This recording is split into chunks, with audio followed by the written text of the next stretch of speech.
Drama serial ऐश के जनों के अपकमिंग एपिसोड में हम देखेंगे कि एमन के मंगेतर जमाल ने अपनी स्टेटमेंट बदल ली है, क्योंकि उसने सिर्फ़ और सिर्फ पैसों के लालच में आके राहिम के मामू की बात मान ली है। जुल्फ़कार उसको अपने ऑफिस में बुलाता है और उसे 5 करोड़ की ऑफ़र करता है और उसे ये कहता है कि तुम अपना बयान वापस ले लो।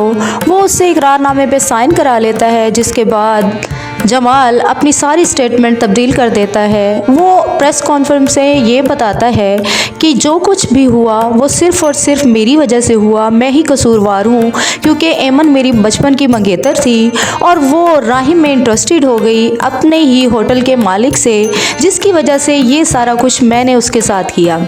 जब एमन इसके ये बयान सुनती है तो वो सबको ये बताती है कि जमाल बेकसूर है, ये सब कुछ वो सिर्फ़ और सिर्फ किसी के कहने पे कर रहा है।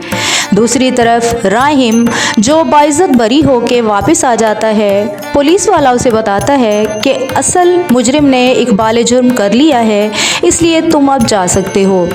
जब राहिम ये बात सुनता है वो उससे पूछता है कि कौन सा मुजरिम।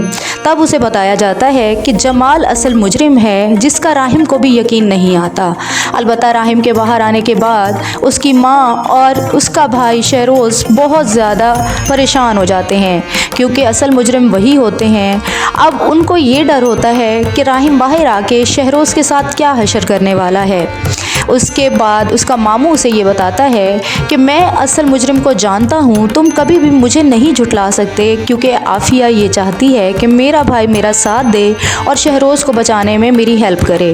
जबकि जुल्फ़कार ऐसा बिल्कुल नहीं करता, वो सिर्फ़ और सिर्फ सच का साथ देता है। जमाल को भी अपनी तरफ लेके आने वाला जुल्फ़कार होता है, क्योंकि उसे पता होता है कि राहिम बेकसूर है, इसे सिर्फ़ और सिर्फ फंसाया जा रहा है। उसका भांजा और उसकी बहन गलत स्टेटमेंट देके राहिम को फंसाने की कोशिश कर रहे हैं। अब देखना ये है कि क्या राहिम बाहर आने के बाद शहरोज़ को उसके किए सज़ा दिलवा पाता है या नहीं, और क्या एमन अपनी स्टेटमेंट बदलती है अब या नहीं। मज़ीद अपडेट्स के लिए देखते रहिए showbiz world and don't forget to like and share the video.